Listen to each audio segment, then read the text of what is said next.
धधकती जमीन और आकाश की ओर उठते अंगारे। धुएं का गुबार पूरे इलाके को खुद में समेट लेना चाह रहा है। हवाओं में घुटन घुली हुई है।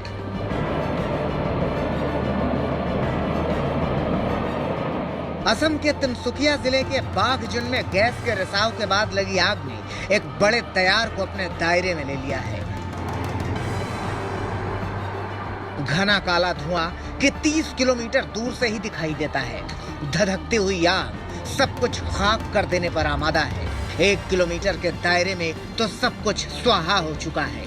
कोई विकल्प नहीं सूझ रहा कि इस आग पर काबू कैसे पाया जाए। खुद मुख्यमंत्री बेबस और बेचारगी दिखा रहे हैं। The experts' view is very clear that they need another 25 to 28 days to control the situation. And particularly this morning, I have also briefed the entire situation to Honorable Prime Minister Narendra Modi ji, and he has assured me full support from the government of India. तो खुद मुख्यमंत्री मान रहे हैं कि फिलहाल आग बुझाने में वक्त लगेगा।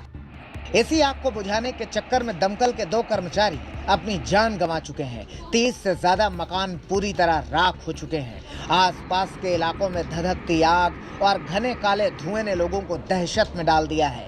प्रशासन ने अब तक 1610 परिवारों को यहां से सुरक्षित निकाला है और स्थानीय लोगों को राहत शिविरों में रखा गया है।